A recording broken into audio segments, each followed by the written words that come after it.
vedare tinokuchingamidzai zvekare kune chimwe chirongwa pano paZim Facebook Secrets and Confessions. Tadzoka zvekare nemamwe mamessages.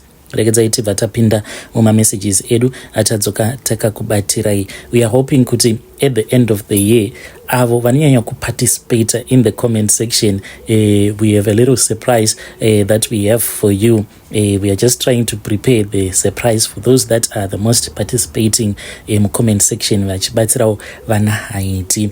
Regedzai tibva tapinda mumamessages edu atadzoka takakubatirai. Message yedu yekutanga yakamira sekudai so: hanzi makati zvenyu mukomanashi, ndinokumbirawo kuti munge muchindiposterawo nyaya yanguwo makaviga chitupa changu. Zita rangu ndinoitwawo Tari, ndiri musikana ane makore 21 years ekuberekwa, uye zvekare I am a student at Harare Polytechnic. I never thought kuti zvinhu izvi zvainge zvichazoitikawo kwandiri. Ndaingonzwawo zvichingotaurwa pamasocial media uye zvekare nekunoverengwa maconfession, but I also want to share my own story. Right now I am feeling scared and trapped. I don't know if I am supposed to tell my mom, specifically my mom. Mama vangu nemarovero avanoita. Do you know kuti mama vangu vanotofungidzira kutoti inini I am still a pure virgin, but mama havatozvizivi kutoti ndakatotanga kutorara nevakomana like way back. She does not know.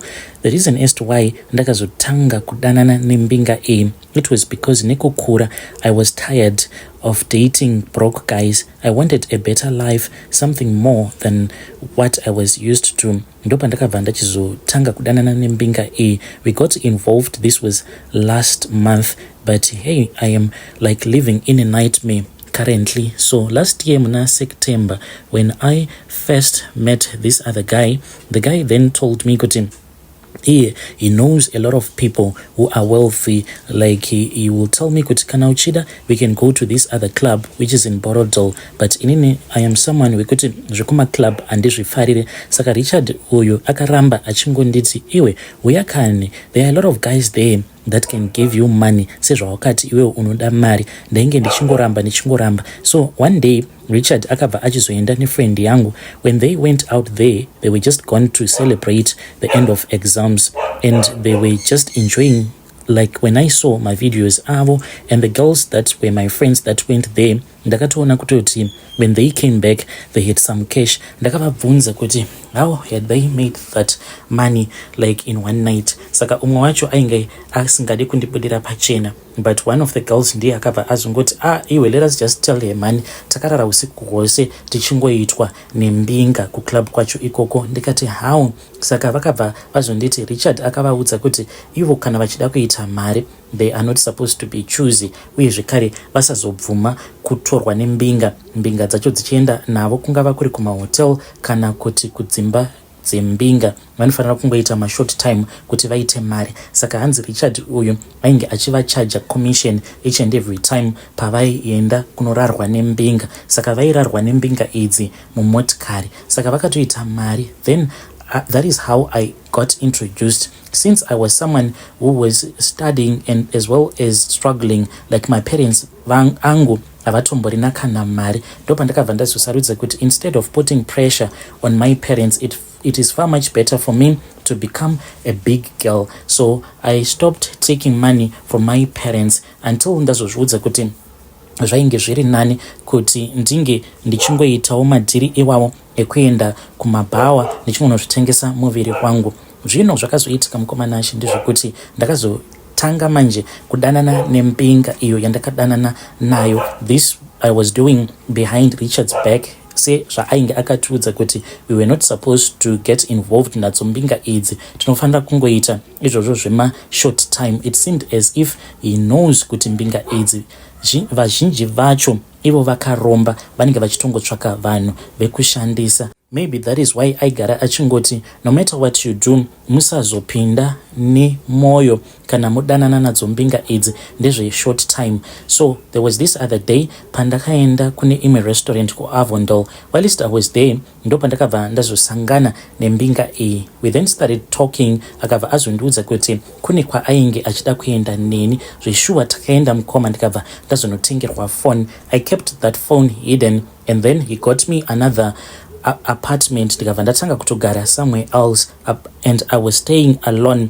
akabva atanga kutonditengera magroceries, achitonditengera zvakasiyana siyana. I got so intoxicated with his love and I was now focused on him. So musi wa 5 October ndopa akabva azonditi ainge achida kuti ndinge ndichiuya kuBelgravia kumba kwake. It was really late and I was nervous, but I told myself kuti maybe if I go there I can show him kuti I can become like his permanent woman. When I got there, ndakanyatsokuona kuti the house looked stunning. It was very beautiful. Ndobva atondidirira wine paya and then we started drinking, and for real I felt kuti I was now living life. And ndakatotanga kutoseka, kandibvunza kuti ko uri kusekei? Ndikabva ndati the life yandakangokurawo ndichirarama kuchitungwiza ne the life that you guys are living, it is like we are in different countries. Ndokubva tatanga kutaura zvedu paya. Soon after that we then started romancing each other. Ndakabva ndatakurwa mukoma like a princess, ndikabva ndazoendeswa zvangu upstairs. As we lay in bed, that was when I noticed something. Ndakatarisa ndikabva ndaona kuti maziso ake ainge ava kutanga kuchinja. Pandakaramba ndakamutarisa ndaitonzwa kutoti kana mafeelings ndainge ndisisina, because ndaitonzwa kutomerera, not zvekunakidzwa neromance but kutomerera nekutotya chaiko. Saka iye akabva anditi iwe kochi, why are you no longer responding? Because ipapo ainge achitondibata achitondiyamwa, but ndakangoramba ndichingoona kuti munhu uyu it's like pose apo paanoita sekunge ava kunyanya kunakidzwa, chiso chake chinobva chazochinja. Takazoita bonde mukoma, but everything felt so weird. Later on in the evening ndo pandakabva ndazongomuka. Ndakati ndamuka ndikabva ndazoona kuti he was nowhere to be found. Saka I tried to call him, then I heard kuti his phone was ringing, but it seemed as if he was in another room. I got out of his master bedroom trying to find him. Mukomanashi ndo pandakangoona umwe murume uyu ndakamuona ainge akamira mupassage asina kana chaainge akapfeka. Ndakada kuridza mhere but ndakatadza kuridza mhere. Murume uya ndokubva azonyangarika, akati anyangarika kudaro. I then fell to the floor because ndainzwa kuti kana mabvi angu ainge asisina kana simba. Ndakati ndadonhera pasi kudaro ndo pandakabva ndazoona nyoka iyi mukoma yakabva yachizopinda muroom muya umo mandainge ndakanzwa phone ichirira. Then ndikabva ndazotanga kunzwa munhu achideketerera sezvinongoita vanhu kana vachideketerera pachivanhu, ende ndikatonzwa kutoti yainge iri mbinga yangu yainge ichideketerera. Mukomanashi akabva azobuda. Akabuda ari nyoka, ndokubva atoshanduka. Ndakamutarisa akabva ati wandiona. Akabva atouya ndokubva azondisimudza. When I woke up ndakavhunduka because he was in bed with me. The mistake that I did was that ndakabva ndazomurakidza kuti pane zvandainge ndakaona. I told him kuti I really wanted to return back home, but akabva azongosimuka akaenda akanovhura wardrobe yake. Wardrobe muya mainge muchitopfungaira chiutsi. Then I just fell fast asleep. So fast forward mukomanashi, right now ndiri munhu wekuti ndinongogara ndichingorwara nema STI. Currently I don't know kuti I have been treated how many STIs. So ndakaenda kuma doctors akasiyana siyana. Ivo vari kundiudza kuti the more that I keep on taking my antibiotics ndisati ndapedza the first course, mind you kuti kubva musi wa6 kusvika pari zvino I have been taking different antibiotics. Some I have been buying them illegally. Saka zviri kunzikana ndikaramba ndichingonwa ma-antibiotics iwawo, ma-STI awo antiinawo hanzi anobva azova drug resistance. Mukomanashi ndiri kurwana nesiki iya yavanoti drop, uye zvekare ndine syphilis, ndine gonorrhea zvekare. Mukomanashi zvirwere zvose izvi pamunhu 1. I have since contacted him, akabva anditi ndo zviri kuitika paori. I am going to try to take you to a better doctor. He then came to me. Mukomanashi ndakamubvunza kuti saka iyewo haanawo here chaari kunzwawo munyama dzake? Akabva ati no. As a matter of fact akabva andimanikidza kuita bonde neni, but takashandisirana dziviriro mushure mekunge ndaramba. Ndikati ko iwewe hausi kutya nei kuti munhu ane drop, syphilis negonorrhea uri kuda kunoisa yakadaro? Why usingatyi? Akanditi handiti uri pamapiritsi here. So right now I don't know kuti ndoita sei. Ndokudawo kuti mhuri yeZimbabwe inge ichindibatsira. Ndichange ndichizotevererawo mucomment section. Hey vedare ndo message iyo yandakatumidzirwa ichibva kune mwanasikana uyu. Ngatizamei kuti tinge tichitaura naye mwanasikana, but you need to tell your mom. You have to tell your mom kuti ndo zvakaitika kwauri une mbinga yako yaunga uchidanana nayo, even though vachifungidzira kuti you were someone who was not doing that, but she needs to know. Ivo sevanhu vakuru vanokwanisa kutsvaka help vakakubatsira. Asi vedare ngatitaurei naye mwanasikana uyu mucomment section. Rekedza vataenda panyedu inotevera. Nyedu inotevera yakamira sekudai. Hanzi makadi zvenyu mukoma. Zita rangu ndinoitwa Melo, not a real name. Ndiri musikana ane makore 33 years ekuberekwa. Pari zvino ndiri kuraramawo ndiri kuno kumhiri kwemakungwa UEP ndokwandiri kuno. Ndatova nemwedzi kubva zvandakauya kuno kumhiri kwemakungwa. Nabhangu wangu ndainge ndakataurirana naye mune zvakanaka. Ndikabva ndati nhaiwe bhangu leti, zvausina kana chauinacho muhupenyu kana huku inoti kwee hautomborina kana kumusha uko. Saka uri kuti hupenyu uhu hwatiri kurarama muno muSouth Africa tisina kana chatiinacho, unoti tichasvikepiko? Iwewe tarira uone kuti hauna kana munhu anokwanisa kukutorera kana chitupa kana birth certificate, nekuti wakangokurawo uri nherera. Saka bhangu akabva ati Mwari ndo vanoziva, Mwari vachaita kuda kwavo. Ndikati kuda kwavo kweiko? We need to secure a better future for our kids. Bhangulet uyu ndichitaura naye ndainge ndatogara ndiine liburu rangu randainge ndichitaura naro, a white man from this country. Saka rainge rakatondudza kuti rinondida, ende zvose izvi ndainge ndichizviita bhangu asingazvizivi,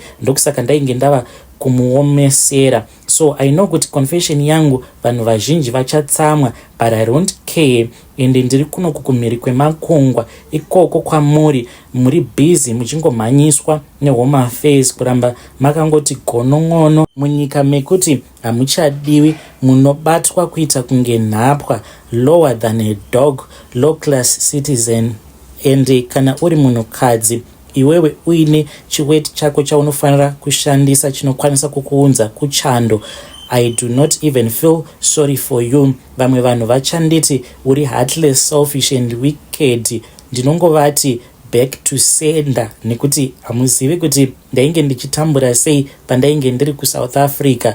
I was married kuna bhangu uyu, uye zvekare tine vana vedu vaviri. Munhu wekuti aingoraramawo nemapisjob achiita zvekukanyira vana magogo mumaruzevha zvitina. So takamborarama mukoma kuzonosvika ndazojoinawo Facebook, even though ainge asingadi, but inini hangu ndaizviona kuti ndakanaka. Ende vanhu vazhinji vaigara vachitoshamisika kuti iwe nemanakiro ako awakaita awa, uyu ndiye murume wako. Zvekuti zvandainge ndoita ndaiti kana tikapinda mutown naye tinashe uyu, inini ndaifamba ndiri kumberi ndisingadi kuti vanhu vange vachizviona kuti bhanguleti uyu ndiye murume wangu. Ende ndaitomeka sure kuti kutown ikoko tinotobva tichitotukana, so that tisazoonekwa kuti tiri murume nemukadzi. Saka bhanguleti uyu ndakazomuudza kuti ndainge ndawana nzira dzekuti ndinge ndichiuya kuno kwandiri kumhiri kwemakungwa. Iye bhanguleti akandibvunza kuti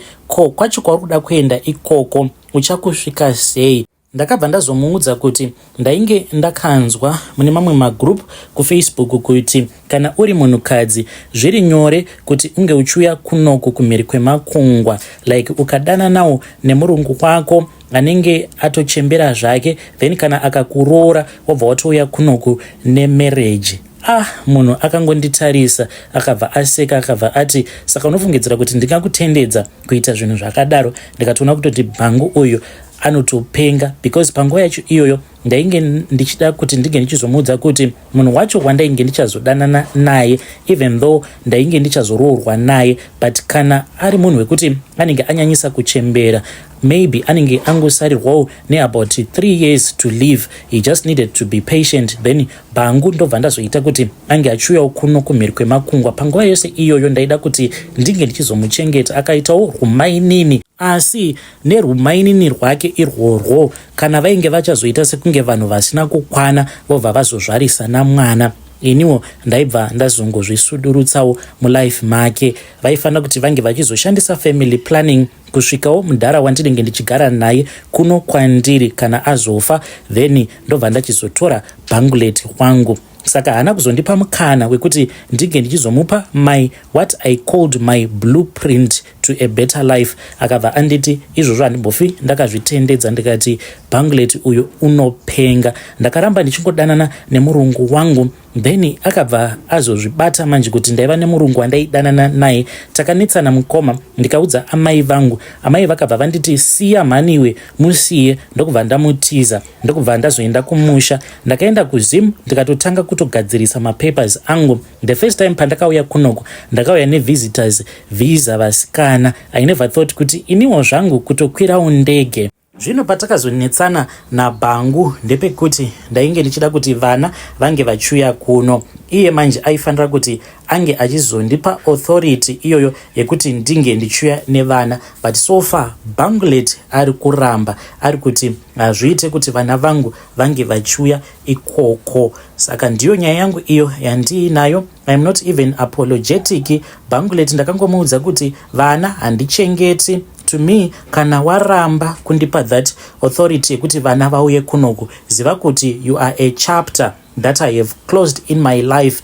Vanhu vanokwanisa kuti I am heartless, but chokwadi ndicho chokwadi. Inini ndakashandisawo chepakati changu kuti ndinge ndichikwanisa kuzvisimudzirawo muhupenyu. Ndaiva munhu mhani aitambudzika ini mulife. I know kuti people will judge me, will call me whatever, but I don't even care.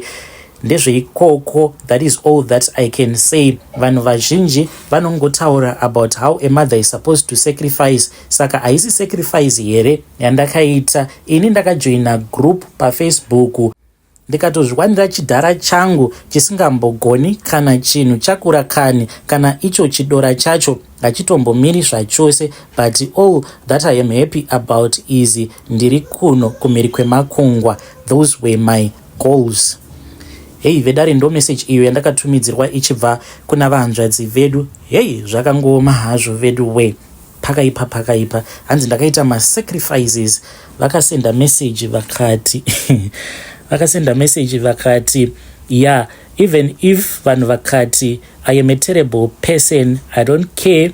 I have chosen my path, standing by it. Kunyangwe mukati you abandoned your family, I am here. I am living life kuchando. I have no intention of giving it up. Go ahead. Judge me. Judge me if you want. Uri mukamukuku kako ikako. Call me names. Tell me I am evil. But when I wake up each and every day, I know that I am married to a man who has money. A man who makes me feel alive. While least imimi ikoko, you are just surviving on your small life, pretending kuti you are sacrificing for your kids. Muchishungurudzwa muchibatwa senhapwa. I am who I am. I won't apologize for it. If it is making me wicked, so be it. Vedare ndo message iyo yandakatumidzirwa ichibva kuna vahanzvadzi vedu yechinumber 2 yavakatumidzira zvekare. Zvakangoma hazvo vedu we. Ngatizame kuti tinge tichitaura navo vahanzvadzi vedu ava mucomment section. Yo.